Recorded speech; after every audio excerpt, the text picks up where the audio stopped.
Quand ma femme est décédée, j'ai caché les 20 millions d'euros et la villa en bord de mer qu'elle avait héritée de son père. Ce même jour, ma fille a jeté mes affaires dans le jardin et m'a dit, « Maintenant, tu dors dans la niche, sans abri. » J'ai juste souri et je suis parti. Parce que je savais déjà ce qui allait se passer demain. 67 appels manqués. Ma fille m'a mis à la porte le lendemain des funérailles de ma femme, en me disant moqueusement que je dormirais dans la niche. J'ai souri, cachant un secret. 20 millions d'euros et une villa que ma femme avait cachée. Pendant qu'elle prévoit de voler ma maison, je prévois sa destruction. Nous continuons.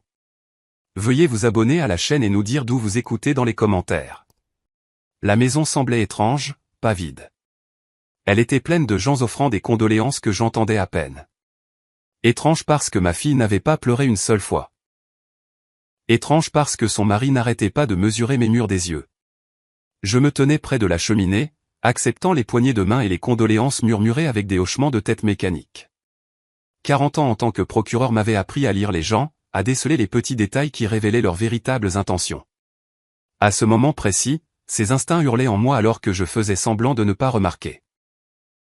Hortense se déplaçait dans le salon comme si elle inspectait une propriété, pas en deuil, pas en se souvenant de sa mère, juste en évaluant. Elle n'avait pas touché la photo encadrée sur la cheminée. Ma femme souriant dans notre jardin il y a 3 étés. Elle ne l'avait même pas regardée. Votre femme était une femme merveilleuse, Lester. Madame Patterson d'un accent grave côté me serra la main. Je la remerciai, la regardai prendre son manteau et partir. Michael, mon gendre, est passé sans rien porter, sans aider personne. Ses doigts traînaient sur le canapé en cuir, s'arrêtaient sur la table à manger antique que ma femme avait héritée de sa grand-mère. Il a ouvert la porte d'un placard, a regardé à l'intérieur, l'a refermée, en a ouvert une autre. Je me suis tourné vers la cuisine, portant des assiettes vides qui n'avaient pas besoin d'être portées. Leurs voix m'ont atteint avant que je ne les voie. Dans le couloir, juste après la porte de la cuisine. Finalement, le murmure de Michael portait cette pointe de satisfaction que j'avais entendue chez les criminels qui pensaient s'en être tirés.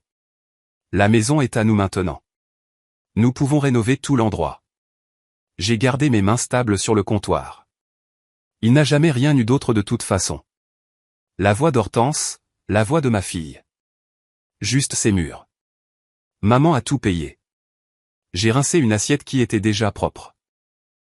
L'eau coulait froide sur mes doigts.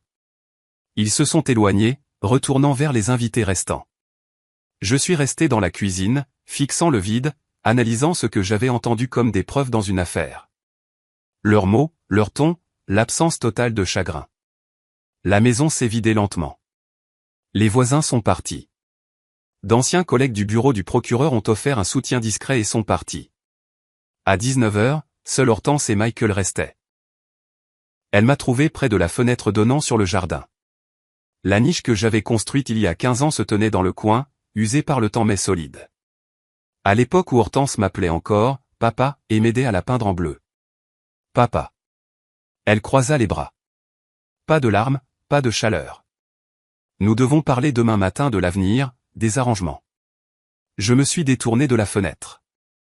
Arrangement? Arrangement de vie? Cette maison? Tout. Michael s'est placé à côté d'elle, sa posture agressive. Elle veut dire que nous devons déterminer ce qui se passe ensuite avec la propriété, avec tout ce qui est ici. J'ai regardé ma fille, je l'ai vraiment regardée, j'ai cherché un signe de la petite fille qui s'endormait sur mon épaule, je n'ai trouvé que du calcul froid. Je vois. J'ai gardé ma voix calme, mesurée. Demain, alors. Ils sont partis 10 minutes plus tard. J'ai écouté la voiture de Michael s'éloigner, puis j'ai traversé la maison, vérifiant les serrures que j'avais vérifiées 1000 fois. Tout semblait différent maintenant. Les meubles que ma femme avait choisis, les murs que nous avions peints ensemble, la vie que nous avions construite. Dans le couloir, je me suis arrêté là où il s'était tenu, là où ma fille avait dit que je n'avais jamais rien eu. 20 ans en tant que procureur m'ont appris à reconnaître les prédateurs. Je n'avais juste jamais pensé voir ce regard dans les yeux de ma propre fille. Ma chambre me semblait trop grande, trop vide. Je me suis assis sur le bord du lit, portant toujours mon costume de funérailles, et j'ai fixé la table de chevet. L'enveloppe attendait à l'intérieur, exactement là où je l'avais gardée depuis 3 ans. La voix de ma femme résonnait dans ma mémoire. Nous étions assis au même endroit, la lumière de fin d'après-midi entrant par la fenêtre. Elle avait tenu l'enveloppe comme si elle contenait quelque chose de précieux et de dangereux. Lester, si quelque chose m'arrive, n'ouvre pas ça avant les funérailles. Elle m'avait serré la main. Jusqu'à ce que tu vois comment les choses sont vraiment. Alors tu comprendras pourquoi j'ai gardé ce secret. Quel secret? Une protection. Elle avait pressé l'enveloppe dans mes mains. Pour toi. J'avais promis. Je n'avais pas compris, mais j'avais promis. Maintenant, j'ai ouvert le tiroir de la table de chevet. L'enveloppe était là, mon nom écrit de son écriture soignée. Pour Lester, le moment venu. Je l'ai retournée dans mes mains, épaisse, lourde, quelque chose de substantiel à l'intérieur. La voix de ma fille rejouait dans ma tête. Juste ces murs. Le murmure de Michael. La maison est à nous maintenant. Je devrais l'ouvrir. Voir ce que ma femme voulait que je sache. Au lieu de ça, je l'ai remise dans le coffre-fort derrière le panneau du placard. Demain, j'affronterai ce qu'Hortense prévoyait, les prétentions qu'elle pensait pouvoir faire valoir. Laisse-la abattre ses cartes en premier. Laisse-la croire qu'elle avait déjà gagné. Ensuite, je déciderai quoi faire. Je me suis allongé sur le lit, toujours entièrement habillé, et j'ai fixé le plafond. Le sommeil ne viendrait pas. Mon esprit rejouait la journée, les funérailles, la réception, la conversation entendue. Le regard dans les yeux de ma fille quand elle parlait des arrangements. Dehors, une voiture est passée dans la rue. La maison s'est installée autour de moi. Craquements et murmures familiers. Les mêmes sons que j'entendais depuis des décennies. Des sons qui signifiaient autrefois « foyer ». Maintenant, ils signifiaient autre chose. Je tenais l'enveloppe dans l'obscurité. L'écriture de ma femme à peine visible. 3 ans qu'elle gardait ce secret. 3 ans qu'elle savait quelque chose que j'ignorais. Demain, j'affronterai les plans de ma fille. Ce soir, je la laisserai croire qu'elle avait déjà gagné. Je me suis réveillé au son de tiroirs qui s'ouvraient dans des pièces qui n'étaient plus les miennes. Pendant un instant, j'ai oublié où j'étais. Puis, je me suis souvenu. Ma propre chambre, le lendemain des funérailles de ma femme, et ma fille était en train de me la prendre. 7 heures du matin. Une lumière grise filtrait à travers les rideaux. J'avais dormi peut-être 2 heures, portant toujours les vêtements de la veille, et maintenant quelqu'un se déplaçait dans ma maison. Je me suis assis, j'ai écouté. Des pas dans le couloir. Quelque chose de lourd traînait sur le sol du salon. Des voix, Hortense et Michael, parlant normalement, ne chuchotant plus. Je me suis levé, j'ai traversé jusqu'à la porte, je l'ai ouverte. 3 boîtes en carton étaient dans le couloir. Mes plaques de retraite, mes lunettes de lecture, une photo encadrée de ma femme et moi lors de notre anniversaire, tout était emballé, prêt à partir. Hortense est apparue en haut des escaliers, portant une autre boîte. Elle s'est arrêtée quand elle m'a vu. N'a pas bronché, ne s'est pas excusée, a simplement posé la boîte. Bonjour, papa. Je t'aide à faire tes cartons. Les mots sont sortis de manière factuelle, comme si elle me rendait service. Faire mes cartons pourquoi? Michael est sorti de la chambre d'amis avec une brassée de mes livres. On s'est dit qu'on allait faciliter les choses pour tout le monde. Rassembler tes affaires pour qu'on puisse commencer la transition. Transition vers quoi? J'ai gardé ma voix égale. Je ne l'ai pas élevée. Les procureurs ne crient pas. Hortense s'est approchée. Papa, cette maison appartenait à maman. Son nom était sur tout. L'acte de propriété, l'hypothèque, tout. Tu le sais. Je le savais. Ma femme avait hérité de l'argent de son père il y a des décennies. L'avait utilisé pour acheter cette maison sans emprunt. J'étais en train de construire ma carrière, je ne gagnais pas beaucoup. Elle avait insisté pour que son nom soit sur les papiers, disant que c'était logique légalement. Je n'avais jamais remis ça en question. Nous avons déjà contacté un agent immobilier, a ajouté Michael. Le marché est bon en ce moment. On devrait en tirer un excellent prix. Vous vendez ma maison? La maison de maman, m'a corrigé Hortense doucement.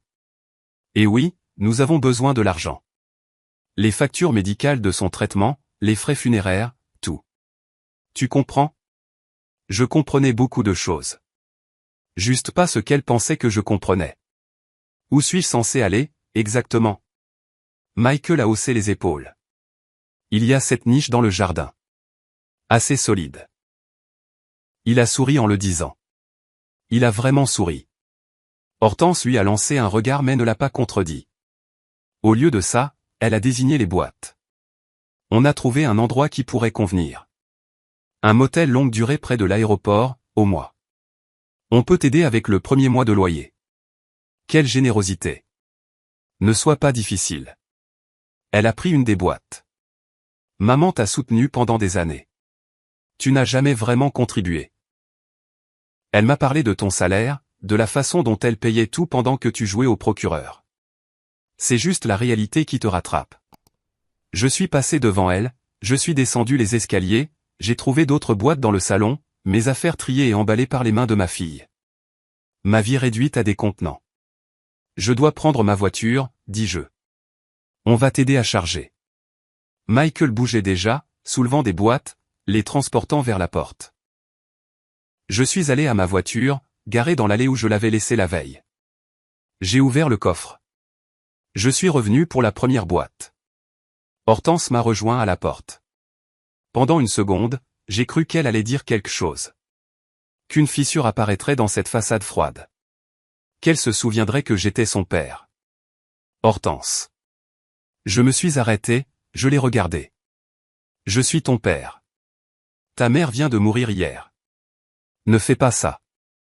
Elle a levé une main. Tu n'as jamais rien apporté à cette famille. Rien. Maman a tout porté. La maison, les factures, notre vie. Tu étais juste là.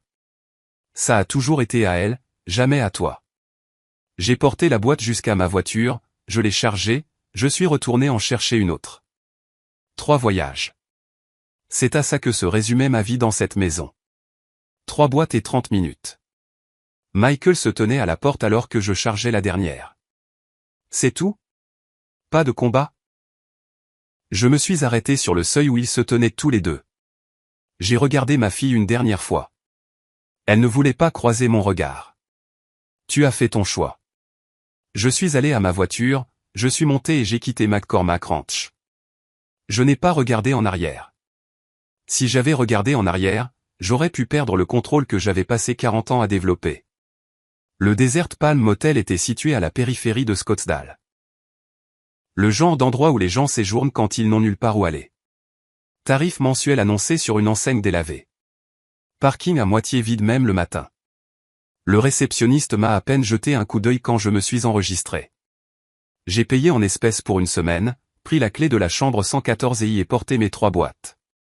La chambre sentait le vieux tapis et le nettoyant industriel. Un lit simple, une petite table, une télévision boulonnée au mur, une fenêtre donnant sur le parking. J'ai posé les boîtes sur le lit et me suis assis à côté. Je les ai fixées un long moment. Puis je suis allé à ma voiture et j'ai récupéré l'enveloppe que j'avais cachée dans la poche de ma veste. Je l'avais prise dans le coffre-fort pendant qu'Hortense était en bas. Je l'avais mise de côté avant qu'il ne la voie. De retour dans la chambre du motel, je l'ai ouverte. Un acte de propriété est tombé en premier. Villa de Paradise Valley. Le nom de ma femme, une superficie qui m'a coupé le souffle. Valeur immobilière estimée à 15 millions. Des relevés bancaires. Ensuite, des comptes d'investissement. Obligations, titres, des chiffres qui n'avaient pas de sens jusqu'à ce que je les additionne correctement. 20 millions d'euros, peut-être plus. Une lettre manuscrite sur le papier à lettres de ma femme. Lester, si tu lis ceci, notre fille t'a montré qui elle est devenue. Je l'ai vue il y a des années. Cet héritage de mon père, la villa, les investissements. Je l'ai gardé secret pour toi, pas pour elle. Elle ne comprend pas la valeur de quoi que ce soit qu'elle n'a pas pris elle-même. Utilise ceci à bon escient. Tu sauras quoi faire. Ta femme, qui a toujours su que tu étais suffisant. Je l'ai lu 3 fois. Assis là, dans cette chambre de motel, tenant des papiers valant des millions, pensant à ma fille emballant mes affaires, à la blague de Michael sur la niche, à Hortense disant que je n'avais jamais rien apporté. Une carte de visite a glissé de l'enveloppe. James Morrison, avocat. Un numéro à Phoenix. La lettre tremblait légèrement dans mes mains. Pas de peur, mais de quelque chose d'autre, de plus froid. Ma femme avait su. Elle avait vu ce que notre fille deviendrait et m'en avait protégé. 20 millions d'euros. Une villa à Paradise Valley. Et ma fille pensait que je dormais dans une niche. J'ai pris mon téléphone et la carte de visite de James Morrison. Il était temps de passer un appel. J'ai pris la carte de visite de Morrison et les regardé. Un design standard, une police professionnelle, une adresse au centre-ville de Scottsdale. Le genre de carte qui ne laissait rien transparaître des secrets que son propriétaire gardait. Les documents étaient étalés sur le lit du motel comme des preuves lors d'un procès. J'avais passé la dernière heure à les organiser chronologiquement, comme j'organisais autrefois les dossiers. L'acte de la villa datait de mars 2022. Les relevés de placement étaient trimestriels depuis lors jusqu'au mois dernier. L'acte de propriété de la maison de McCormack Ranch. Celui-là était plus ancien, jauni sur les bords, daté de 1983, 2 ans avant notre mariage. J'ai repris la lettre de ma femme. 2 pages manuscrites sur son papier à lettres personnelles. Le papier semblait de qualité dans mes mains. Elle avait pris son temps. N'avait pas précipité les choses. Lester, si tu lis ceci, je suis parti. Et notre fille t'a montré qui elle est vraiment. J'ai continué à lire, bien que je l'ai déjà parcouru 2 fois. Je l'ai vu se produire au cours de la dernière décennie. La façon dont elle regardait notre maison comme si c'était un prix qui lui était dû. La façon dont elle a cessé de te poser des questions sur toi et a commencé à poser des questions sur les biens. Cet héritage de mon père, je le lui ai délibérément caché, non pas pour la punir, mais pour te protéger. Ma femme avait toujours été observatrice, plus silencieuse que moi, moins conflictuelle, mais rien ne lui échappait. Pendant que j'étais concentré sur les affaires, sur la construction d'arguments et la victoire de procès, elle avait observé notre fille changer. Je me suis approché de la fenêtre, le parking du motel s'étendait en dessous, à moitié vide sous le soleil de midi. Ma voiture était seule près du bureau, ces 3 boîtes de ma vie toujours dans le coffre. La lettre continuait à la 2e page. Elle viendra d'abord pour la maison. Elle ne sait pas qu'elle était à moi avant notre mariage. Le cadeau de ma mère. Elle ne connaît pas Paradise Valley ni les investissements. Elle pense que tu n'as rien. Laisse-la le penser, puis montre-lui ce que la loi dit vraiment. Tu as toujours été le meilleur procureur, Lester. Poursuis cette affaire. J'ai posé la lettre et j'ai pris l'acte de la maison. Je l'ai lu attentivement cette fois, comme j'aurais dû le lire il y a des années. Propriété transférée à Caroline Margaret Davis de la succession de sa mère. 1983, propriété unique. Mon nom n'apparaissait nulle part sur le document. État de communauté de biens ou non, cette maison avait été la propriété distincte de ma femme depuis le début. Elle m'avait dit que c'était logique pour des raisons fiscales. Que sa mère le voulait ainsi. Je lui avais fait confiance, je n'avais jamais remis ça en question. Ce qui signifiait qu'Hortense m'avait expulsé d'une maison qui n'était pas la sienne. Qui n'avait jamais été la sienne. Une maison qui, légalement, m'appartenait maintenant, en tant que conjoint survivant. L'ironie avait un goût amer. J'ai regardé ma montre. 13 heures. Je me suis assis sur le bord du lit, la carte de Morrison dans une main, mon téléphone dans l'autre. Passer cet appel déclencherait quelque chose que je ne pourrais pas arrêter. Me transformerait de père expulsé en adversaire actif. Une fois que j'aurais engagé un avocat, une fois que j'aurais mis en branle la machine judiciaire, il n'y aurait plus de faux-semblants. Plus de bénéfice du doute pour ma fille. J'ai composé le numéro du cabinet d'avocat Morrison. Voix professionnelle, assistante administrative. James Morrison, s'il vous plaît.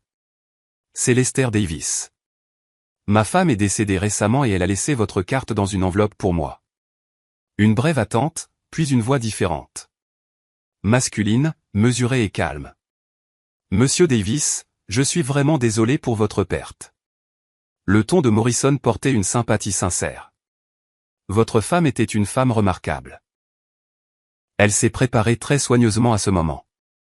Je dois être direct. J'ai gardé ma voix stable, de procureur à avocat.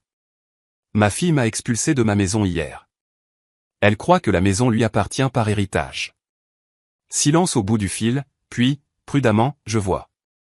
Monsieur Davis, votre femme vous a-t-elle expliqué la propriété du bien ? Pas jusqu'à maintenant.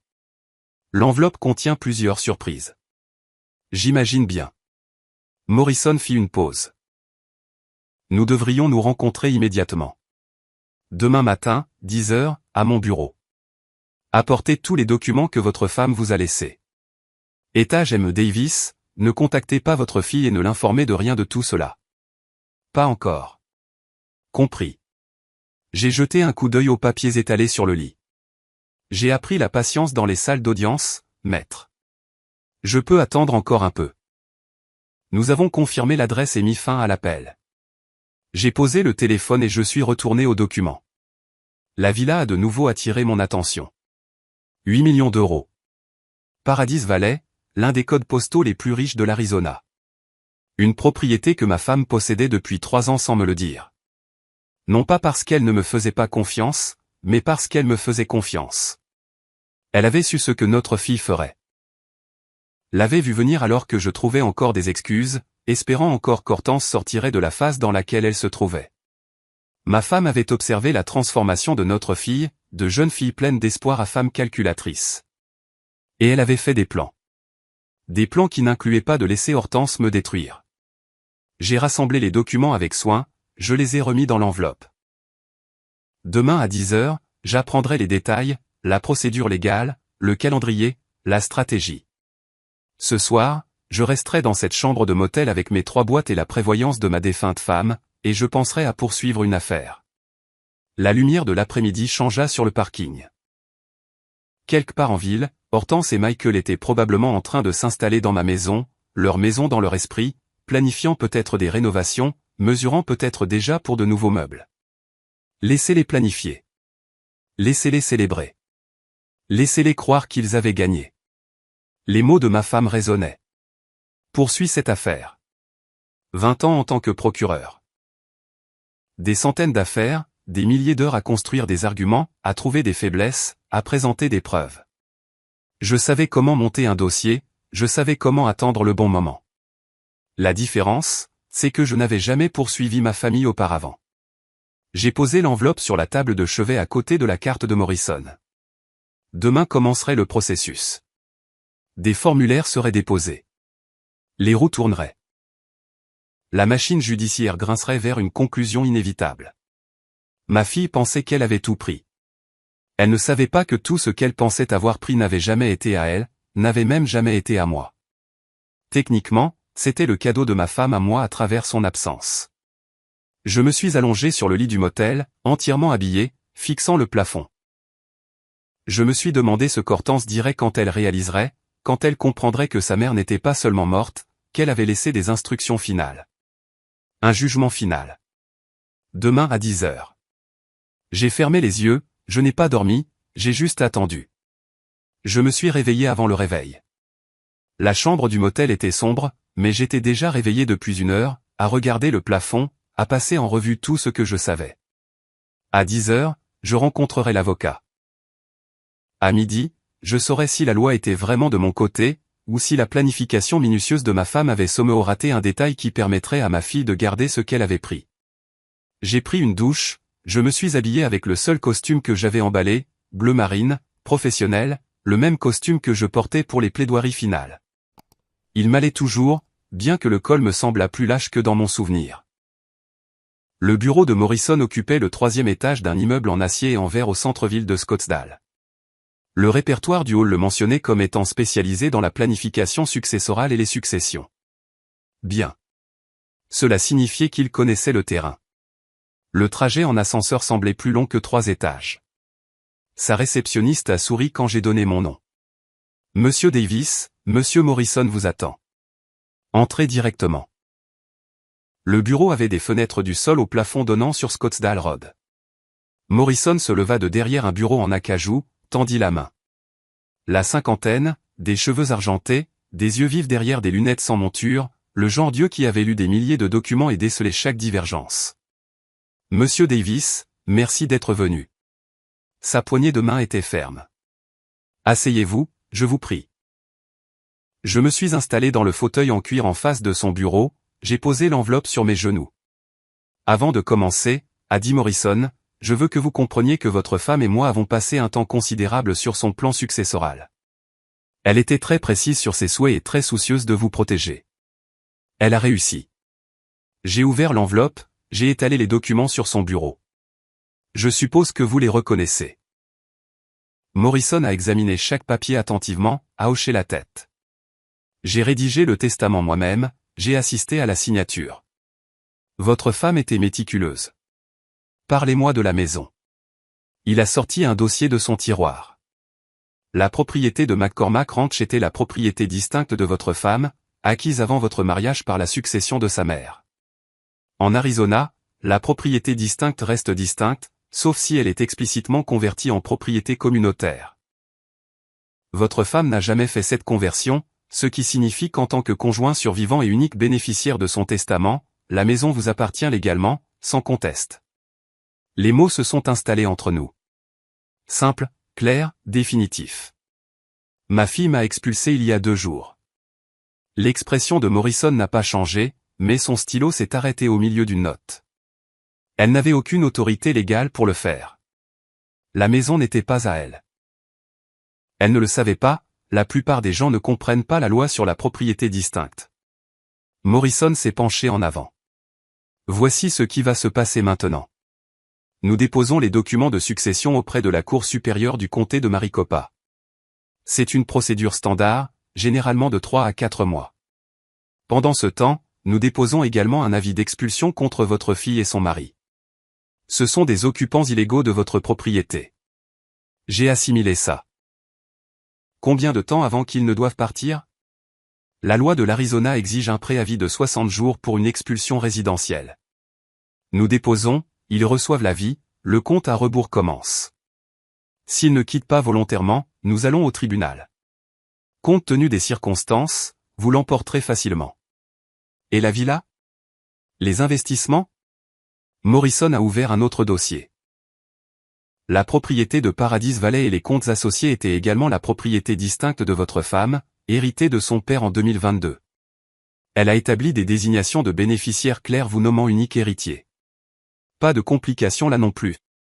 Villa de 8 millions d'euros, évaluation actuelle. Il a glissé le document sur la table. 20 millions d'euros en compte d'investissement gérés de manière conservatrice. Votre femme était assez riche, M.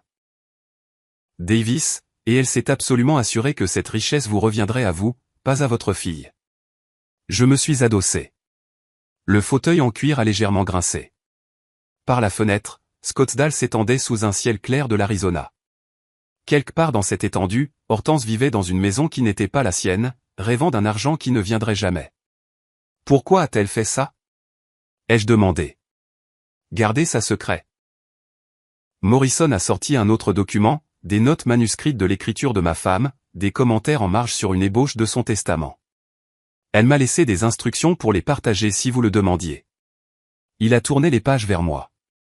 Votre femme a observé le comportement de votre fille pendant plusieurs années. A documenté des incidents. Elle croyait, et je cite, Hortense a appris à prendre plutôt qu'à gagner. Si elle apprend l'existence de cet héritage de mon vivant, elle l'exigera immédiatement. Elle le gaspillera. Elle blessera son père avec. Les mots piquaient mais ne me surprenaient pas. Plus maintenant.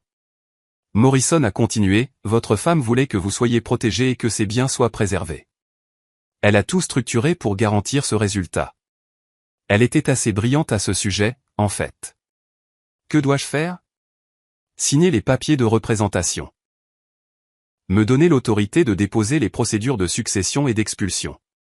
Puis attendre que le processus se déroule. Morrison a sorti des documents préparés. Je déposerai tout cette semaine. Les documents du tribunal seront signifiés à votre fille dans les 7 jours. Elle réalisera alors à quoi elle a vraiment affaire.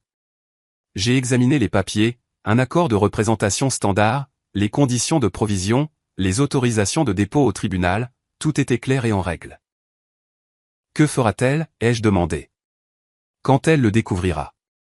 Morrison a bouché son stylo. D'après mon expérience, Monsieur Davis, les gens qui prennent des choses qu'ils ne méritent pas acceptent rarement de les perdre avec grâce. Attendez-vous à un combat. J'ai signé les documents les uns après les autres. Chaque signature un pas en avant, loin de la victime et vers autre chose, de plus dur. Morrison a rassemblé les papiers, les a classés dans un dossier intitulé « Succession de Caroline Margaret Davis ». Une dernière chose, dis-je. La villa. Quand puis-je la voir? Techniquement, après la clôture de la succession. Pratiquement, quand vous le voudrez. Votre femme vous a laissé les clés et les codes de sécurité dans son coffre-fort. Je les ai ici. Il m'a tendu une petite enveloppe. À l'intérieur, 2 clés et une carte avec des numéros manuscrits. L'adresse est sur l'acte. C'est assez remarquable. Morrison se leva, m'accompagna jusqu'à la porte. Votre femme a laissé des instructions détaillées sur la propriété. Elle voulait que vous ayez un endroit paisible, c'est son mot. Nous nous sommes serrés la main sur le seuil. Nous déposerons lundi matin, dit-il. Les documents du tribunal seront signifiés à votre fille dans la semaine. Elle réalisera alors à quoi elle a vraiment affaire. J'ai appuyé sur le bouton de l'ascenseur. Comment pensez-vous qu'elle réagira? Morrison fit une pause. D'après mon expérience, Monsieur Davis, les gens qui prennent des choses qu'ils ne méritent pas acceptent rarement de les perdre avec grâce. Attendez-vous à un combat. Les portes de l'ascenseur se sont ouvertes. Je suis entré. Bien, dis-je. J'ai passé 20 ans dans les salles d'audience. Je sais comment me battre. Le courriel de Morrison était arrivé dimanche soir. Tout est prêt. Retrouvons-nous au bureau à 9 h lundi. Nous déposons demain. J'avais passé la semaine à attendre, à lire, à arpenter le parking du motel la nuit quand le sommeil ne venait pas, pensant à ma fille vivant dans ma maison, probablement en train de redécorer, célébrant probablement sa victoire. Lundi matin, je me suis habillé avec le costume que j'avais emballé lors de l'expulsion, bleu marine, le même que j'avais porté pour les plaidoiries finales. Il m'allait toujours, même si j'avais perdu du poids ces dernières semaines. J'ai vérifié mon reflet dans le miroir du motel, j'ai ajusté ma cravate et je suis allé au centre-ville. Morrison m'a rejoint dans le hall de son bureau. Il portait une mallette en cuir, les documents déjà organisés à l'intérieur. Nous avons pris sa voiture pour aller au palais de justice. Le tribunal supérieur du comté de Maricopa occupait un bâtiment moderne au centre-ville de Phoenix. Nous nous sommes garés dans le parking en face, avons passé la sécurité, pris l'ascenseur jusqu'au 4e étage, au bureau du greffier du tribunal des successions. Le couloir sentait le vieux papier et la climatisation. Morrison s'est approché du comptoir. Je me suis tenu à côté de lui, observant. Le greffier était une femme dans la quarantaine. Mouvements efficaces, des yeux qui avaient traité des milliers de documents. Elle a pris les papiers de Morrison sans lever les yeux. Demande de succession avec réclamation de propriété distincte. Elle a commencé à examiner les pages. Il me faudra le certificat de décès, le certificat de mariage et les actes de propriété pour le dossier. Tout est joint, a dit Morrison, pièce AF. Elle a tamponné chaque page. Le son était sec. Définitif. Date. Heure. Sceau officiel du tribunal. Elle a entré des informations dans son ordinateur, a tapé rapidement, a imprimé un reçu. Numéro de dossier 2025 PR 00732. Audience préliminaire le 10 mars à 9 h, salle d'audience du juge Brennan. Vous recevrez un avis officiel par la poste. 10 mars, dis-je doucement. Compris. 4 semaines. 4 semaines de plus dans cette chambre de motel. Mais la machine était en marche maintenant. Les rouages juridiques tournaient. Le processus que j'avais passé 20 ans à utiliser, fonctionnant maintenant pour moi au lieu de passer par moi. Morrison et moi sommes retournés à sa voiture. Il m'a ramené au motel. Je ferai signifier les papiers mercredi, a-t-il dit. Un huissier de justice les remettra à votre fille à la maison. Procédure standard. Je l'ai remercié et je suis retourné à la chambre 114, je me suis assis sur le lit, j'ai fixé le reçu du tribunal dans mes mains. Numéro de dossier 2025 PR 00732. Ma vie réduite à un numéro de dossier. Le vol de ma fille réduit à un litige immobilier. La loi était froide comme ça. Ne se souciez pas de la famille. Ne se souciez pas de la trahison. Se souciez seulement des actes, des testaments et de la procédure appropriée. Parfois, la froideur était exactement ce dont vous aviez besoin. Mercredi après-midi, je lisais un journal quand mon téléphone a sonné. Numéro inconnu, mais indicatif régional local. Je l'ai laissé sonner 2 fois avant de répondre. Une respiration lourde. Puis, est-ce que je parle à Lester Davis? C'est Hortense Davis Clark. Sa voix était différente. Tendue, forcée. Et Michael Clark. Nous venons de recevoir des documents juridiques. J'ai posé le journal, je me suis redressé. Papa, le mot est sorti forcé, une douceur artificielle recouvrant quelque chose de désespéré en dessous. Nous avons reçu des papiers et je pense qu'il y a eu un malentendu. Nous étions émus après les funérailles de maman. Nous voulons que tu rentres à la maison. On peut oublier toute cette confusion juridique. Je n'ai rien dit. J'ai laissé ces mots flotter dans l'air entre nous. Papa, tu es là. Il n'y a pas de confusion. Mais papa, nous sommes une famille. La maison n'est pas à toi, les jeux interrompus. Ma voix est restée égale, sans émotion. Le ton d'un procureur. Elle ne l'a jamais été. On se voit au tribunal. J'ai mis fin à l'appel, j'ai posé le téléphone sur le bureau, je suis retourné à la lecture du journal. Il a sonné à nouveau 30 secondes plus tard, son nom sur l'écran. Je n'ai pas répondu. Il est allé à la messagerie vocale. Elle a appelé 2 fois de plus ce soir-là. J'ai ignoré les 2 appels. Jeudi matin, Morrison a appelé. Votre fille a essayé d'engager un avocat, a-t-il dit. Elle a contacté 4 cabinets hier. Aucun n'a voulu prendre son cas. Pourquoi pas? Pas d'argent pour les provisions, et franchement, l'affaire est ingagnable. Les documents sont blindés. Tout avocat compétent peut le voir en 5 minutes. Ils ne vont pas perdre de temps sur une affaire perdue avec des clients qui ne peuvent pas payer. J'ai assimilé ça. Donc elle sera seule au tribunal. Représentation pro se. Ça se passe rarement bien. Je sais, dis-je. Je l'ai vu de nombreuses fois. Après avoir raccroché, je suis allé au bureau du motel et j'ai payé pour une autre semaine. Le réceptionniste m'a à peine remarqué. Il a juste pris mon argent et m'a tendu un reçu. De retour dans ma chambre, j'ai ouvert le dossier que Morrison m'avait donné. Documents du tribunal, preuves, pièces à conviction, chronologie des événements, tout était organisé comme j'organisais autrefois les dossiers d'accusation. Ma fille pensait que les funérailles étaient la fin de notre relation, pensait que m'expulser avait été le dernier mot. Elle ne comprenait pas que la loi était patiente. La loi prenait du temps, mais la loi finissait toujours par parler. Et quand elle le faisait, elle ne chuchotait pas.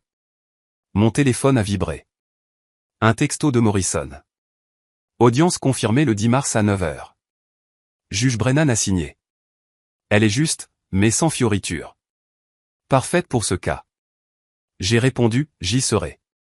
Puis j'ai posé le téléphone et j'ai regardé autour de ma chambre de motel.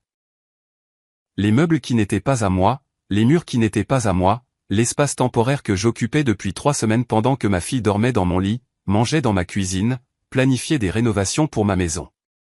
Le 10 mars ne pouvait pas arriver assez vite. Mais j'avais appris la patience. 20 ans à monter des dossiers, à attendre les dates de procès, à laisser les enquêtes se développer. La patience était le plus grand outil d'un procureur. Et j'étais sur le point de poursuivre l'affaire la plus importante de ma vie. Dehors, la circulation bourdonnait dans la rue.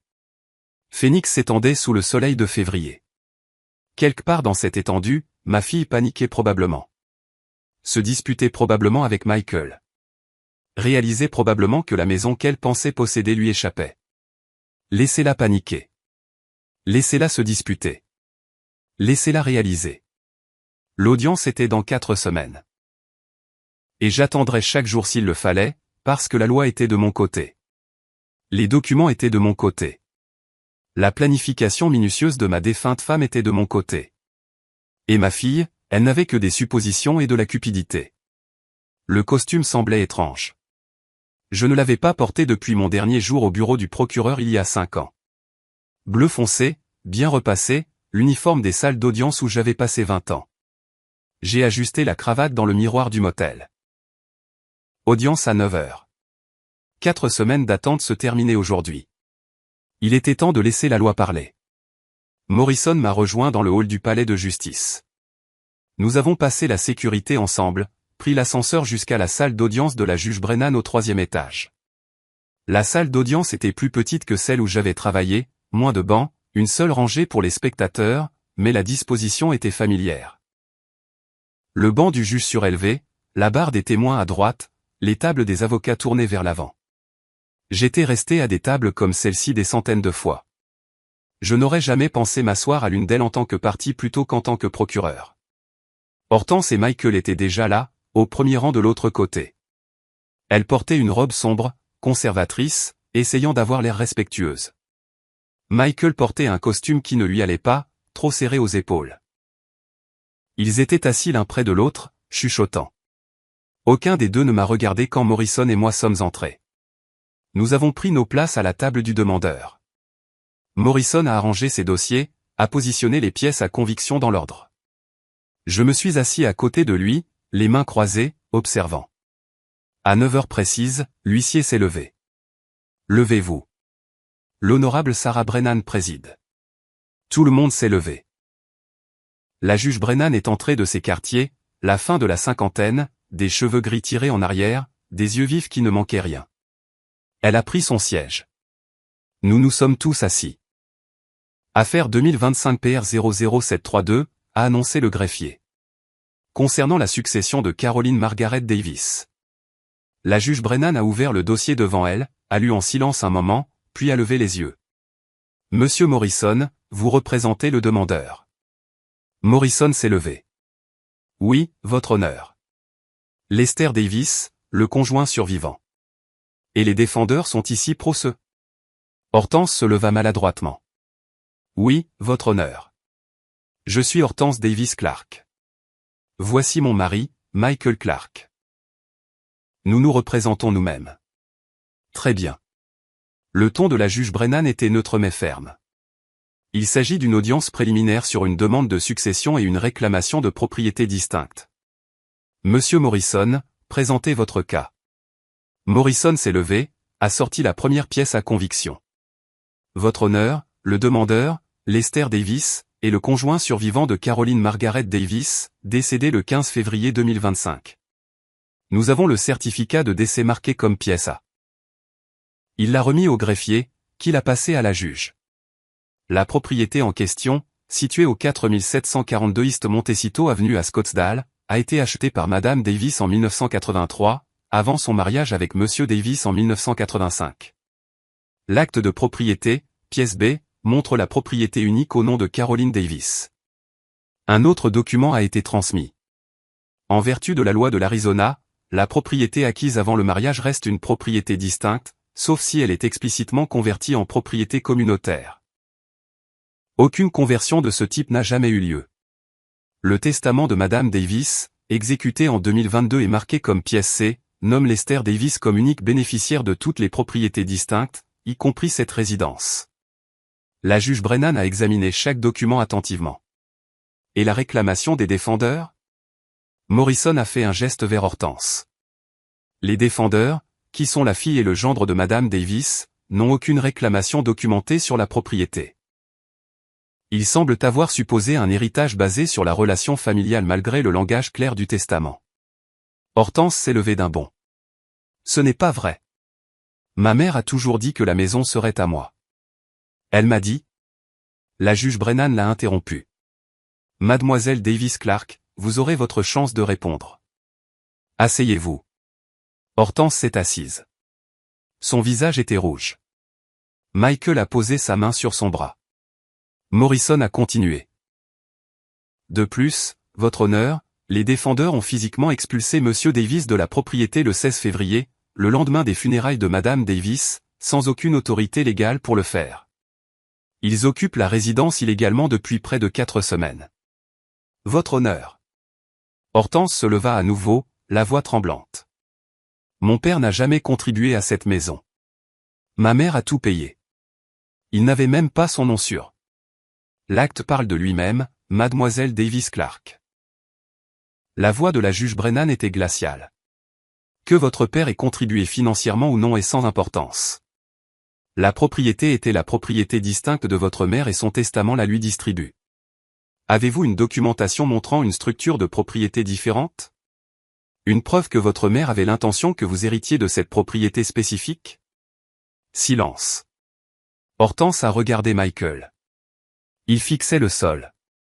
Je ne le pensais pas. La juge Brennan s'est retournée vers Morrison.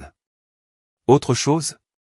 Le demandeur demande la validation du testament, la confirmation de ses droits de propriété et une ordonnance exigeant que les défendeurs quittent la propriété immédiatement. La juge Brennan a de nouveau examiné les documents. La salle d'audience était silencieuse, à l'exception du bruit des pages qui tournaient. Finalement, elle a levé les yeux. Le testament est correctement exécuté, attesté et notarié. L'acte de propriété établit clairement la propriété distincte.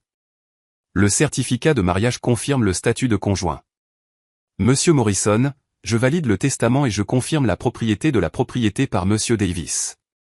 Quant à l'expulsion. Votre honneur, s'il vous plaît. Hortense pleurait maintenant. Nous n'avons nulle part où aller. Nous avons vendu notre appartement pour payer les factures médicales de ma mère. Nous avons besoin de temps. Vous auriez dû y penser avant d'expulser votre père de sa maison. Le ton de la juge Brennan ne s'est pas adouci. Vous avez 60 jours à compter d'aujourd'hui pour quitter la propriété. Si vous ne le faites pas, Monsieur Davis pourra engager une procédure d'expulsion formelle. Cette affaire est close. Le marteau est tombé, un craquement sec résonnant dans la pièce. Levez-vous. Nous nous sommes levés. La juge Brennan est partie par la même porte par laquelle elle était entrée. L'huissier a fait un signe de tête vers la sortie. Morrison a rassemblé ses pièces à conviction. Je me suis levé lentement, sentant le poids du moment. 40 ans de mariage, 2 semaines de sans-abrisme. Un matin de justification légale. Hortense pleurait toujours alors que Michael la tirait vers la sortie. Je suis resté assis pendant qu'ils partaient, regardant leur dos disparaître par les doubles portes. Morrison a rassemblé les pièces à conviction dans sa mallette. Félicitations, Monsieur Davis. La maison est à vous. Je me suis levé lentement. 60 jours. Ma fille avait 60 jours pour quitter ma maison. Je suis allé aux fenêtres de la salle d'audience donnant sur le centre-ville de Phoenix. Quelque part en bas, Hortense et Michael se disputaient probablement, paniquaient, planifiaient leur prochain coup désespéré. Mais la loi avait parlé, et 20 ans en tant que procureur m'avaient appris une chose. La loi ne négocie pas 2 mois. C'est le temps qu'il a fallu à Hortense et Michael pour transformer le désespoir en stratégie. Le téléphone du motel a sonné à 7 heures du matin, à la mi-mai. La voix de Morrison est venue, fatiguée mais urgente. Ils ont déposé une requête reconventionnelle, prétendant que vous êtes mentalement inapte à cause du deuil. Ils veulent que le tribunal nomme Hortense comme curatrice. Je me suis assis dans mon lit. Sur quelle base? Des témoins de moralité.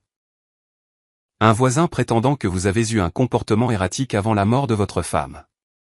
Il vous dépeigne comme instable. C'est un mensonge. Je sais, mais la juge Brennan a ordonné une évaluation psychologique avant que l'expulsion puisse avoir lieu. L'audience préliminaire est fixée au 15 mai. Nous devons être préparés. Ce matin-là, je me suis habillé avec soin. Le costume me semblait familier maintenant. Je l'avais porté à chaque comparution au tribunal. Bleu marine, professionnel, l'armure de quelqu'un qui avait passé 20 ans dans les salles d'audience et savait comment elles fonctionnaient. Morrison m'a rejoint devant le palais de justice. Nous sommes entrés ensemble, avons passé la sécurité, sommes montés jusqu'à la salle d'audience de la juge Brennan. Hortense et Michael étaient déjà là avec leur nouvel avocat, un homme nommé Richard Stone. Un costume bon marché qui le serrait au milieu, une mallette qui semblait avoir été achetée la veille. Stone était un combattant. Les clients désespérés engageaient des combattants. Levez-vous. La juge Brennan est entrée, a pris son siège. Nous nous sommes tous assis. Affaire 2025, PR 00732. Audience continue concernant l'ordonnance d'expulsion.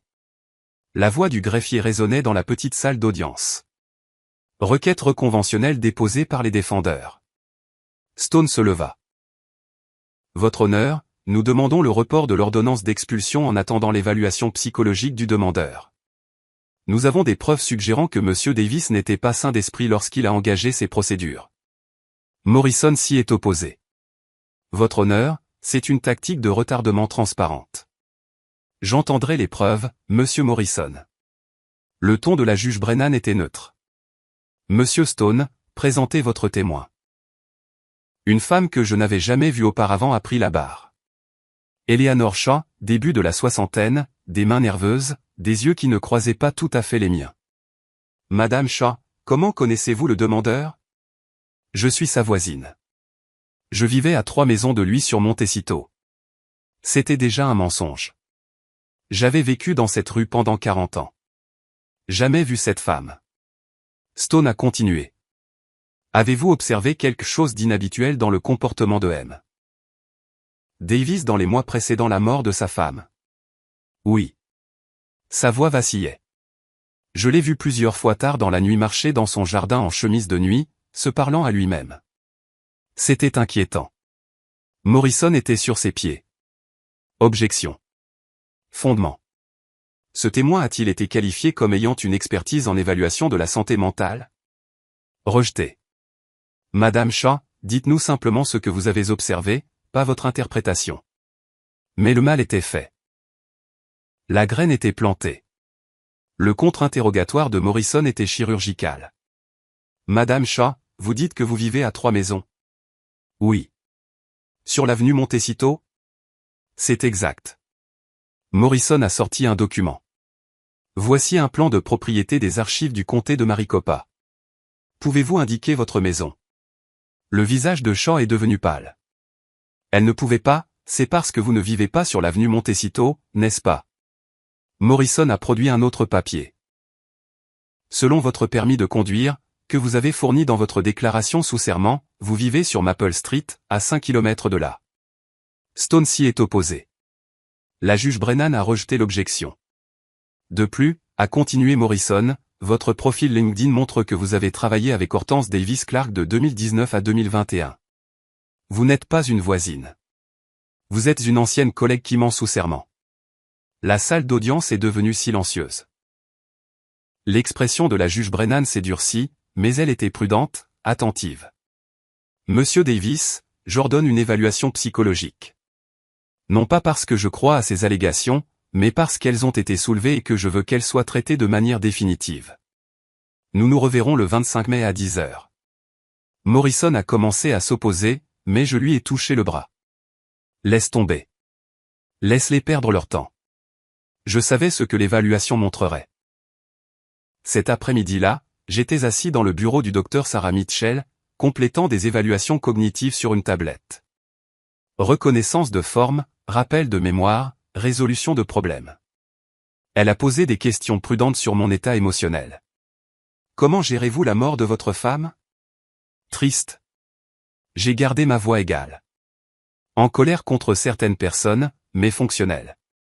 Je comprends ce qui se passe et pourquoi. Avez-vous connu de la confusion, des problèmes de mémoire, des difficultés à prendre des décisions? Non. Au contraire, je pense plus clairement que depuis des années. Comment ça? Parfois, la crise force la clarté. Vous voyez les gens pour ce qu'ils sont vraiment. Elle a pris des notes. Nous avons continué pendant 2 heures. Le lendemain, une autre séance. Plus de tests, plus de questions, tout cela conçu pour déterminer si j'étais compétent. J'avais passé 20 ans à évaluer des témoins, à lire les gens, à comprendre ce qu'ils avaient besoin d'entendre. Ce n'était pas différent. Le 20 mai, Morrison a appelé. Le rapport du docteur Mitchell est revenu.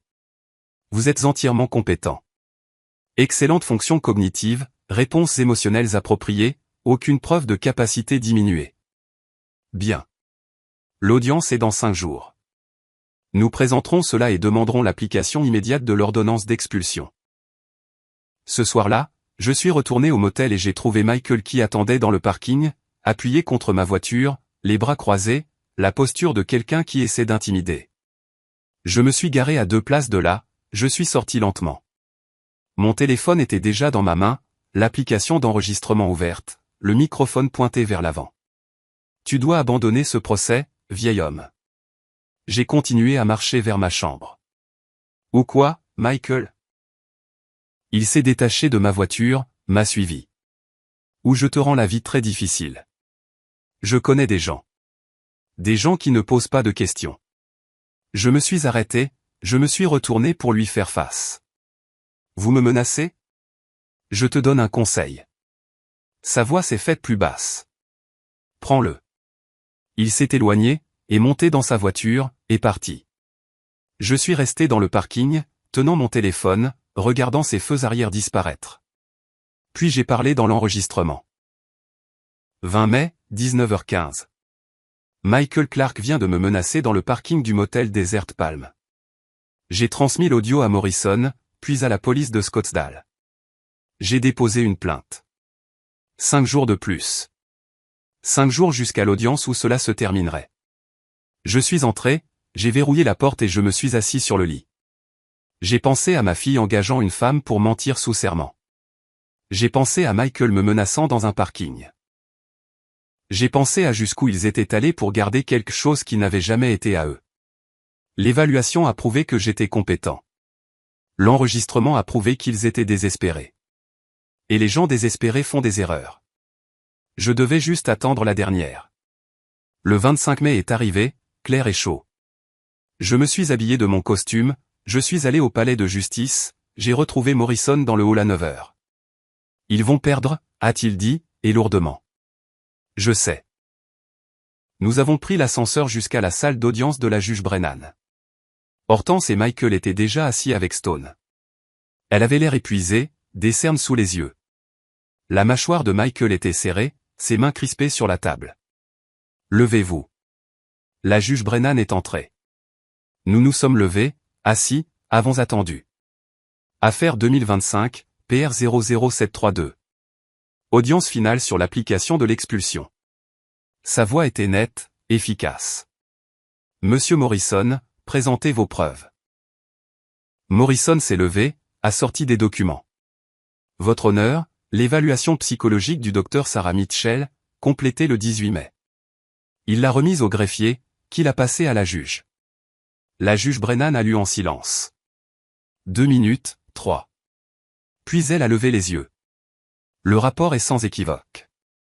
Monsieur Davis démontre une pleine capacité mentale, une excellente fonction cognitive, des réponses émotionnelles appropriées. Le tribunal ne trouve aucun fondement à la demande d'incompétence. Stone a essayé de s'y opposer. La juge Brennan l'a interrompu. De plus, le témoignage de Madame Eleanor Shaw s'est révélé être un parjure. Elle sera déférée au bureau du procureur de district pour poursuite. Hortense a attrapé le bras de Stone, a chuchoté quelque chose d'urgent. Il a secoué la tête. De plus, a poursuivi la juge Brennan, le tribunal a reçu un rapport de police déposé le 20 mai concernant des menaces proférées par le défendeur Michael Clark contre le demandeur, y compris un enregistrement audio de ces menaces. Elle a regardé directement Michael. Monsieur Clark, levez-vous. Il s'est levé lentement, le visage rouge. Votre comportement constitue une intimidation de témoin. J'ajoute des accusations d'outrage au tribunal et je renvoie également cette affaire au procureur de district. Votre honneur, a commencé Stone. Je n'ai pas fini. Le ton de la juge Brennan aurait pu couper du verre. Cette affaire implique une propriété claire, une expulsion illégale, une tentative de fraude et une intimidation de témoins. Les preuves favorisent massivement le demandeur. Elle a fait une pause, a regardé ses notes, puis a relevé les yeux. Les défendeurs sont condamnés à quitter la propriété au 4742 East Montecito Avenue avant le 28 mai à 17h. C'est dans 72 heures. Les défendeurs paieront aux demandeurs 8 500 € de dédommagement pour les dommages matériels et les articles vendus sans autorisation. Je renvoie toutes les affaires pénales, le parjure, la fraude et l'intimidation, au bureau du procureur du comté de Maricopa. Le marteau est tombé. Michael a explosé de sa chaise. C'est complètement. Asseyez-vous, monsieur Clark. Il ne s'est pas assis. A fait un pas vers le banc à la place. Vous ne pouvez pas juste. 2 huissiers ont agi rapidement. Les mains sur les bras de Michael, le tirant en arrière. Il s'est débattu, a crié quelque chose que je n'ai pas pu comprendre. Ils l'ont traîné vers la porte. Hortense pleurait, tendant les bras vers lui. La voix de la juge Brennan a traversé le chaos. Monsieur Clark, vous êtes en état d'outrage. 30 jours de prison du comté. Huissier, emmenez-le. Les portes se sont fermées derrière eux. La salle d'audience est devenue silencieuse. La cour est levée. Un autre coup de marteau. Morrison a rassemblé nos documents. Je suis resté assis, assimilant. La victoire semblait moins satisfaisante que je ne l'avais imaginé. Pas parce que j'avais gagné, mais à cause de ce que gagner signifiait. Dans le couloir, Hortense m'a trouvé. Son visage était marbré de larmes.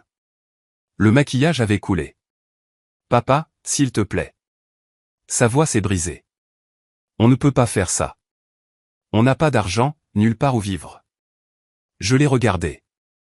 Je l'ai vraiment regardé. J'ai essayé de trouver ma fille quelque part dans cette femme désespérée. Tu aurais dû y penser avant de me mettre à la porte. Je suis désolé. J'ai eu tort. S'il te plaît, donne-nous une chance. Une chance ? Les mots sont sortis plus froids que je ne l'avais prévu. Comme la chance que tu m'as donnée 24 heures après la mort de ma femme, quand tu as mis ma vie dans des boîtes sur la pelouse. Nous sommes une famille. Non. J'ai reculé d'un pas, nous étions une famille. Tu as mis fin à ça. Je suis parti. Je n'ai pas regardé en arrière. Morrison a marché à mes côtés. Le chèque de dédommagement sera traité dans les 10 jours, a-t-il dit. L'expulsion est exécutoire immédiatement.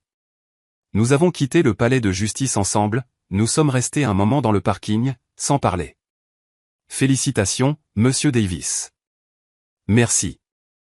Je suis retourné au motel, je me suis assis sur le lit, j'ai tenu l'ordonnance du tribunal qui prouvait que la maison était à moi.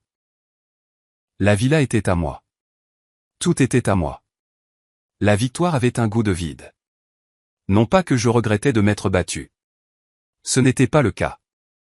Mais parce que gagner signifiait accepter que ma fille avait choisi la cupidité plutôt que la famille, et qu'il n'y avait pas de retour en arrière possible. Mon téléphone a vibré.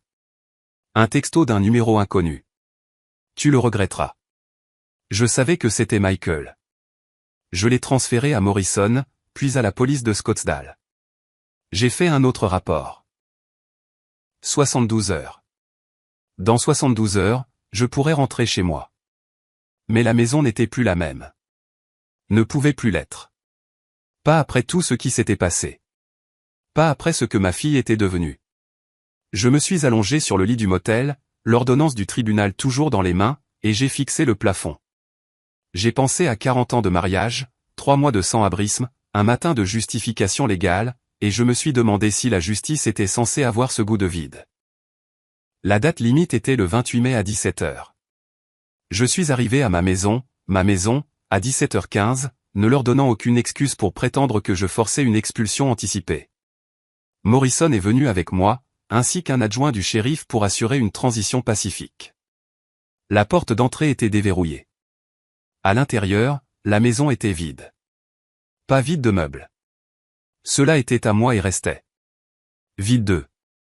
Leurs vêtements partis, leurs objets personnels enlevés. Les photographies qu'Hortense avait accrochées au mur.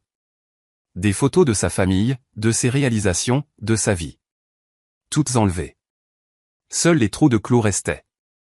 Dans la cuisine, une seule note sur le comptoir. 2 mots de l'écriture d'Hortense. Nous sommes partis. L'adjoint a traversé les pièces avec moi. A vérifié les dégâts. N'en a trouvé aucun. Ils avaient suivi l'ordonnance du tribunal à la lettre, laissé ma propriété intacte, enlevé seulement ce qui était à eux. On dirait qu'ils ont fait place nette, a dit l'adjoint. Vous avez besoin que je reste pendant que vous regardez ? Non, merci. Ça ira. Il est parti. Morrison est resté quelques minutes de plus, s'est assuré que j'étais installé. Puis il est parti aussi. Et je suis resté dans mon salon, dans ma maison, légalement mienne, légitimement mienne, et je n'ai absolument rien ressenti. Ni triomphe, ni satisfaction, juste du vide. J'ai traversé les pièces. La chambre principale, le lit que nous avions acheté il y a 40 ans, toujours là. La chambre d'amis, intacte. Le bureau, mon bureau, mes livres, mes dossiers. La cuisine, les placards encore à moitié pleins de vaisselle que nous avions collectionnés au fil des décennies. La maison était à moi, mais ce n'était plus un foyer. Ne pouvait plus l'être. Trop de choses s'étaient passées. Trop de choses avaient été empoisonnées. Je me suis tenu près de la cheminée où la photo de ma femme avait été, où elle devrait être. Je n'ai trouvé que de la poussière sur le manteau. J'ai pris ma décision sur le champ. Je vendrai cet endroit, prendrai l'argent, déménagerai définitivement à Paradise Valley, recommencerai à zéro dans la villa que je n'avais même jamais vue, mais que je possédais légalement. Laisser quelqu'un d'autre se créer des souvenirs ici. Les miens étaient ruinés. De retour au motel ce soir-là, j'ai appelé un agent immobilier. Le 2 juin, la maison était en vente. 1,19 million d'euros. Le marché était solide. Plusieurs offres sont arrivées en une semaine. Offre acceptée à 1,21 million d'euros, tout en espèces. Clôture rapide. Le 11 juin, j'étais assis à une table de conférence d'une société de titres, signant des papiers. Une pile de documents transférant 40 ans de ma vie à des étrangers. Signature finale. L'agent des titres m'a remis un chèque de banque. 1 147 328 € après frais. Je l'ai plié, je l'ai mis dans la poche de ma veste, j'ai serré des mains et je suis parti. Pendant ces 2 semaines, Morrison m'a tenu informé de Michael et d'Hortense. La date limite de la dette de Michael est passée le 1er juin. Morrison me l'a dit au téléphone, les investisseurs ont intenté un procès le 2 juin. Le 5 juin, il a déclaré faillite. Chapitre 7. Liquidation complète. Tout. Et sa licence immobilière a été suspendue en raison des allégations de fraude. Sa carrière est terminée. Et la restitution qu'il me doit. Vous obtiendrez des centimes sur l'euro, si vous obtenez quelque chose. La faillite efface la plupart des dettes. Je n'ai pas besoin de l'argent. J'ai juste besoin de justice. Morrison a fourni d'autres mises à jour. Hortense et Michael louaient un 2 pièces dans un quartier à faible revenu de Mesa. 1100 € par mois. Hortense travaillait comme caissière dans une épicerie. Michael, incapable de travailler dans l'immobilier, avait pris un emploi dans un entrepôt. Leur revenu combiné couvrait à peine le loyer et les obligations de dette restantes de Michael. La vie qu'ils avaient tenté de voler avait conduit à leur ruine financière complète. J'aurais dû me sentir satisfait, justifié. Au lieu de ça, je me sentais fatigué. Le 20 juin, un courriel est arrivé d'Hortense. Sujet, je suis désolé. Je l'ai ouvert dans ma chambre de motel, je l'ai lu assis au petit bureau près de la fenêtre. Papa, je n'attends pas de pardon. J'étais consumé par la cupidité et le ressentiment. Maman a vu qui j'étais vraiment. Je suis désolé de lui avoir donné raison. Michael et moi avons tout perdu. Nous vivons dans un tout petit appartement. Je travaille dans le commerce de détail. C'est ce que nous méritons. Je voulais juste que tu saches que je comprends maintenant. Je suis désolé. Je suis tellement désolé. Je l'ai lu 3 fois. J'ai ressenti une pitié inattendue mêlée d'amertume. Désolé, ne reconstruisez pas la confiance. Désolé, n'annulez pas le fait de m'avoir mis à la porte le lendemain de la mort de ma femme. Mais peut-être que, désolé, était un début. Peut-être un jour. J'ai fermé l'ordinateur portable sans répondre. Je l'ai rouvert 1 heure plus tard. J'ai relu le courriel. Je n'ai toujours pas répondu. Je l'ai marqué comme lu. Je l'ai laissé dans ma boîte de réception sans réponse. Le 25 juin, je suis allé à Paradise Valley, à la villa dont j'avais hérité mais que je n'avais jamais visitée. L'adresse sur l'acte. 8 millions d'euros de propriété que ma femme m'avait laissée. Le portail s'est ouvert avec le code de l'enveloppe. Une longue allée à travers un paysage désertique. Et puis la maison est apparue. Pas une maison, un domaine. Adobe et vert et vue sur la montagne. Les couleurs du coucher de soleil se reflétaient sur les fenêtres du sol au plafond. Une piscine à l'arrière. Une maison d'amis au-delà. Tout était impeccable, entretenu par des professionnels, en attente. J'ai déverrouillé la porte d'entrée avec la clé que ma femme m'avait laissée et je suis entré. L'air était frais, climatisé, les meubles recouverts de housses de protection. Mais en dessous, de la qualité, du goût, de la beauté. Le dernier cadeau de ma femme. Pas seulement de l'argent, mais un sanctuaire. J'ai traversé des pièces dont je n'avais jamais soupçonné l'existence. Je me suis retrouvé dans la chambre principale, debout devant les fenêtres donnant sur la vallée. Scottsdale s'étendait en dessous comme une constellation de lumière alors que le crépuscule tombait. Ça pourrait être un foyer. Ça pourrait. Si je le laissais faire. J'ai pris ma décision. L'argent de la maison de McCormack Ranch irait dans des investissements. Cette villa deviendrait ma résidence. Un nouveau départ, un nouveau chapitre. Une vie reconstruite sur les ruines que ma fille avait créées. Le 4 juillet, j'ai emménagé définitivement. J'ai laissé le motel derrière moi, j'ai apporté mes 3 boîtes d'affaires dans 750 mètres carrés d'espace. Elles avaient l'air ridicules, insignifiantes, mais elles étaient à moi, et c'était suffisant pour commencer. La villa est devenue un foyer lentement. J'ai acheté de nouveaux vêtements pour remplacer ce que j'avais perdu. J'ai engagé quelqu'un pour m'aider à apprendre les systèmes, l'entretien de la piscine, la sécurité, la technologie domotique que ma femme avait installée. J'ai déballé les boîtes dont j'avais vécu pendant 4 mois. J'ai trouvé quelque chose d'inattendu dans la 3e boîte. Un album photo dont j'ignorais l'existence. J'ai dû le prendre pendant le chaos de l'expulsion. À l'intérieur, des photos d'Hortense enfant. 5 ans, un sourire édenté, me tenant la main aux os. 10 ans, m'aidant à peindre la niche en bleu. 16 ans, toque de diplômé de travers, serrant ses 2 parents dans ses bras. 25 ans, le jour de son mariage, avant que Michael ne devienne ce qu'il est devenu. J'ai étudié ses photographies et j'ai essayé de trouver le moment où ça a changé. Le moment où ma fille est devenue quelqu'un qui pouvait expulser son père le lendemain des funérailles de sa mère. Je ne l'ai pas trouvé. Le changement avait été progressif, invisible, comme la rouille qui se forme sous la peinture. Ma femme l'avait vu, avait su, m'en avait protégé. J'ai fermé l'album, je l'ai mis sur une étagère, je ne l'ai pas regardé à nouveau pendant des semaines. Le 1er août, une lettre est arrivée, en recommandé, d'un avocat que je ne connaissais pas. À l'intérieur, une demande officielle. Hortense voulait me rencontrer en personne. 30 minutes, un lieu neutre, juste une conversation. Pas de demande, pas d'attente, juste une conclusion. La note de l'avocat disait qu'elle avait demandé la permission de me contacter. Disait qu'elle comprendrait si je refusais. Disait qu'elle n'essayait pas de manipuler ou de gagner quoi que ce soit. Voulait juste une conversation. J'ai gardé la lettre pendant 2 jours. J'ai pensé à l'ignorer. J'ai pensé à refuser.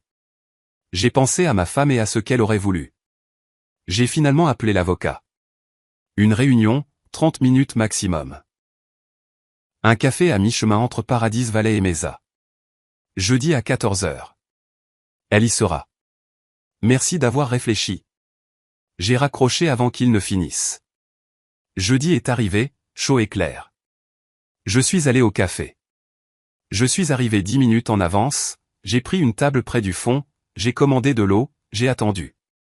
Hortense est entrée à 14 h précises. Elle avait l'air différente, plus mince, fatiguée, plus âgée que ses 38 ans, portant un uniforme d'épicerie, son badge encore épinglé à sa poitrine. Elle m'a vu, a hésité, puis s'est approchée. J'ai fait un geste vers la chaise en face de moi. Tu as 30 minutes. Utilise-les à bon escient. Elle s'est assise. N'a rien commandé. M'a juste regardé avec des yeux qui contenaient quelque chose que je n'avais pas vu depuis des années. Un remords sincère. Je ne mérite même pas ça. A-t-elle dit doucement. Non, tu ne le mérites pas. Mais j'ai besoin de tourner la page, alors parle. Papa, j'ai été une fille terrible. Je ne t'insulterai pas avec des excuses. Bien, parce que je ne les croirais pas, elle a hoché la tête, a dégluti, a continué. Quand maman était malade, je ne lui ai pas rendu visite autant que j'aurais dû. Je pensais à l'héritage, à ce que j'obtiendrais, pas à la perdre. Juste à l'argent. Je n'ai rien dit. Je l'ai laissé parler. Maman a vu qui j'étais vraiment. Elle a essayé de me joindre, a essayé de m'aider à voir ce que je devenais. Je n'ai pas écouté. Je me suis mise en colère à la place. Je lui ai dit qu'elle était injuste, contrôlante. Elle ne l'était pas, je sais. Elle te protégeait de moi. La voix d'Hortense s'est brisée. Elle avait raison de tout te laisser. Je l'aurais gaspillé, j'en aurais demandé plus, je n'aurais jamais été satisfaite. Oui, tu l'aurais fait. Je ne demande pas le pardon. Je ne le mérite pas. Je voulais juste que tu saches que je comprends enfin ce que j'ai fait, ce que je suis devenu, ce que j'ai détruit. J'ai étudié ma fille, j'ai essayé de voir au-delà du remords pour savoir s'il était sincère ou juste une autre manipulation. Ta mère croyait que les gens pouvaient changer, dis-je finalement. Je veux le croire aussi. Quelque chose comme de l'espoir a vacillé dans ses yeux. Mais la confiance ne se reconstruit pas avec des mots. Ça prend des années, des actions cohérentes, des preuves. L'espoir s'est estompé. Je ne sais pas si je te ferai à nouveau confiance. Je ne sais pas si je veux essayer. Je comprends. J'espère que oui, parce que c'est tout ce que tu auras. Cette conversation, ce moment. Ensuite, j'avance dans ma vie. Le silence s'est étiré entre nous. Elle a baissé les yeux sur ses mains. J'ai regardé ma fille et j'ai vu une étrangère. Puis-je, a-t-elle commencé, puis s'est arrêtée, à réessayer. Puis-je t'appeler un jour, dans des années? Peut-être si j'ai vraiment changé. Je ne sais pas. Peut-être. Comment sauras-tu si j'ai changé si nous ne nous parlons pas? Je me suis levé, j'ai pris mes clés. C'est ton problème à résoudre, pas le mien. Papa. Au revoir, Hortense. Je suis sorti, je n'ai pas regardé en arrière, je suis monté dans ma voiture et je suis allé à Paradise Valley, à la villa, à la vie que je construisais sur les ruines. Le 31 août, mon 68e anniversaire. Je l'ai passé seul sur la terrasse surplombant la vallée. Pas de gâteau, pas de célébration. Juste moi et un verre du vin préféré de ma femme. J'en avais trouvé une caisse dans la cave à vin de la villa. Le coucher de soleil peignait le ciel d'orange et de rose. La ville en contrebas commençait à s'illuminer à la tombée de la nuit. Beau, paisible, solitaire. J'ai pensé à l'année écoulée. La mort de ma femme. La trahison de ma fille. La bataille juridique. La victoire, le coup. La justice obtenue, mais la famille détruite. La richesse découverte, mais la solitude embrassée. La victoire remportée, mais les relations perdues à jamais. Est-ce que ça en valait la peine? J'ai levé mon verre à l'air vide à côté de moi. Qu'en penses-tu, Margaret? Ai-je fait ce qu'il fallait? Aucune réponse n'est venue. Juste le vent, le trafic lointain et les premières étoiles qui apparaissaient. Mais j'ai ressenti la paix. Une paix réelle. Pas le bonheur. C'était trop simple, trop facile. Mais l'acceptation, la compréhension. La connaissance que je m'étais défendu, que je m'étais battu pour ce qui était à moi, que j'avais refusé d'être une victime. Ma femme m'avait laissé les ressources pour me battre. J'avais choisi de les utiliser pour la justice, pas pour la vengeance. La différence comptait. Le soleil a disparu dans les montagnes, emportant avec lui la dernière lumière de ma 68e année. Demain apporterait la 69e. Plus de levers de soleil, plus de couchers de soleil. Une vie reconstruite non pas sur ce que j'avais perdu, mais sur ce qui restait. Ma dignité, mon indépendance, ma paix. Alors que l'obscurité s'installait sur la vallée, je suis rentré. Demain était un autre jour, et je l'affronterai selon mes propres termes. Si vous aimez cette histoire, veuillez aimer cette vidéo, vous abonner à la chaîne et partager vos impressions sur cette histoire dans les commentaires. Pour écouter l'histoire suivante, cliquez sur la case à gauche.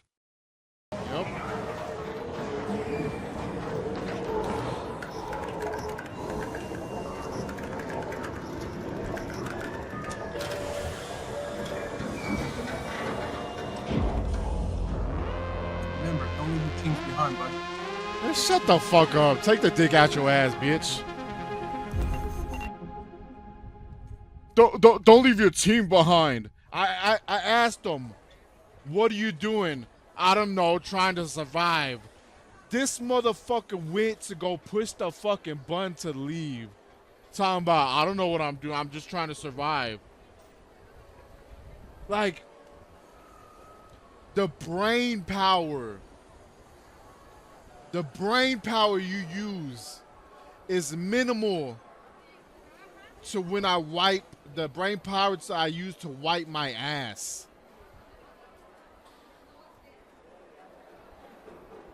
Does that come to your brain? That means you use as much as your brain at all times. At peak use of your brain is what I use just to wipe my ass. You're a fucking idiot. This motherfucker said, like I go one way, he goes the opposite. So what I do, like a good teammate, I go back. He's a PvEer. He's there to loot and not shoot. He's a looter, not a shooter. What does everybody do when they go to Stella? Number one, head to lobby, which was that's where I was going. Second could be Medi, which was what he went to. Followed him. He did his looting. Didn't even do good looting. He just got a fucking gun case. And then I proceed, okay, let me go to lobby. And what does this motherfucker do? Leaves. Leaves. This motherfucker's a bitch and leaves. And this is what I have to deal with, man. Garbage players with an echo like he's playing in a fucking bathroom. I mean, it's not my problem that you're playing in a bathroom, my boy. You know what I'm saying? I'm playing in the fucking garage. I mean, you know, I can't really say none. I mean, you're playing in a motherfucking bathroom.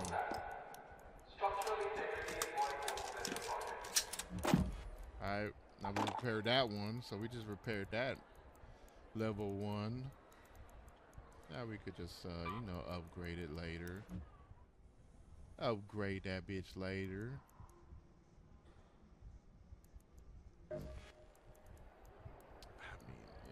I'm saying.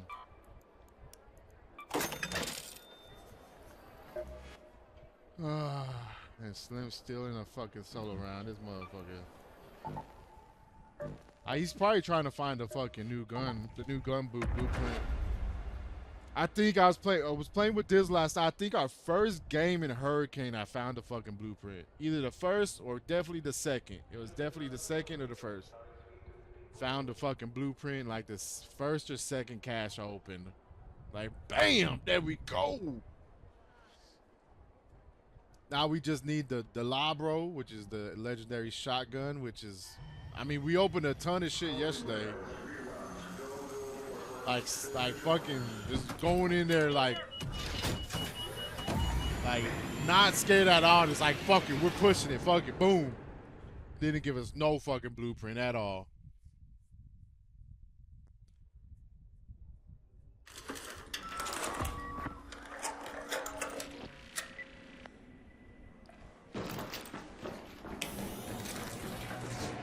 What's up, fellas? We going to lobby or what we doing? Let's go to the assembly workshop. No, we got no mics. Okay.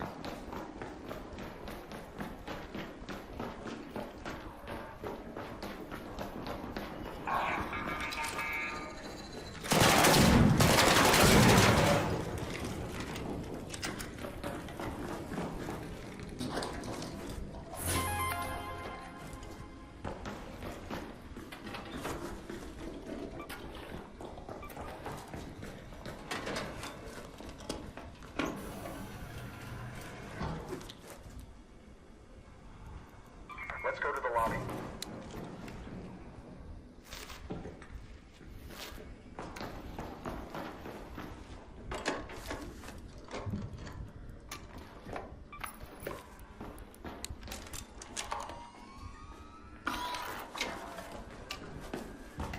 Alright, that made up for that.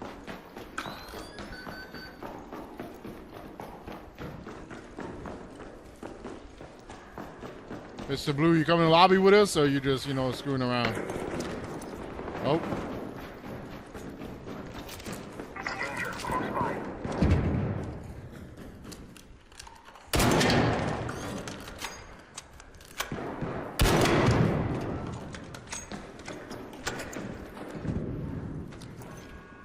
Oh, he's dying. Never mind. He dead.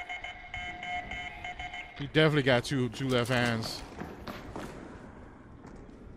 Definitely got two left hands.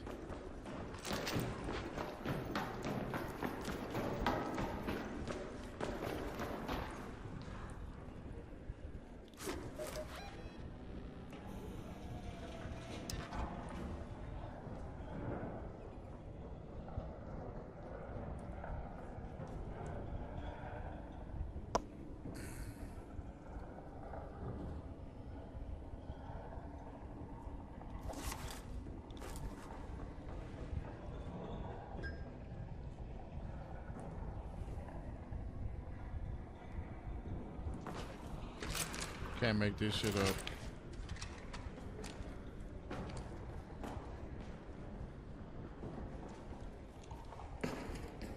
Over there. Alright, you wanna try that one more time?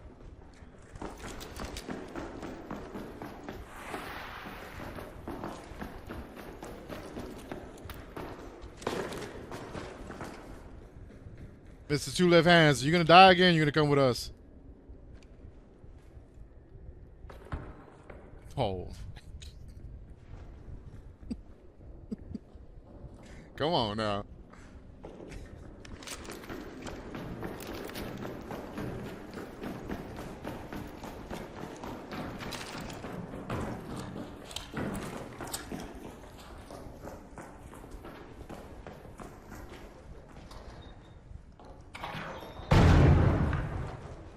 Danger close by.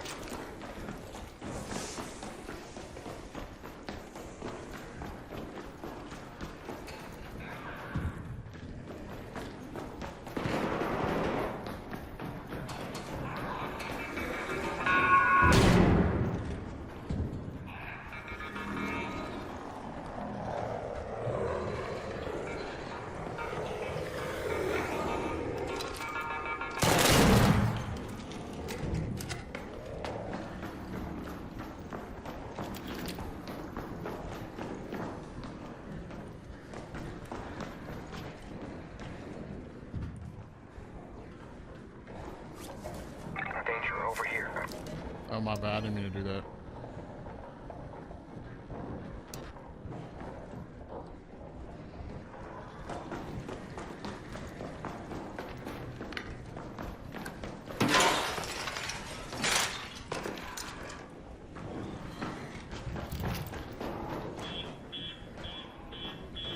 I'm not doing it. I'm not gonna do it.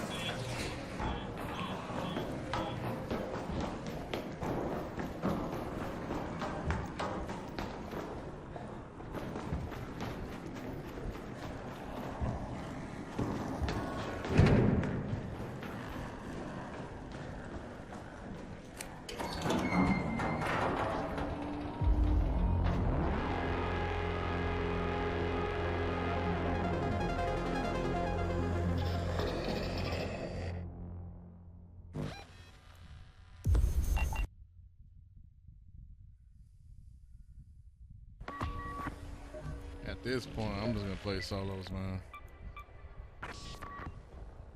Like fucking shit, man. No mic, dies instantly, jumps off, fucking damages himself. Motherfucker got shot at, wants to go back up to the same place he got shot at. Like fucking shit, bro. Where are the legit, like, at least little bit of smart players? Like just a little bit. Can I get just a little bit of a smart fucking player that's not a fucking idiot? Like, jeez Louise.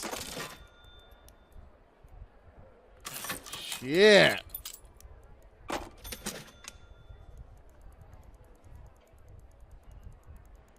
Like fucking shit. And then the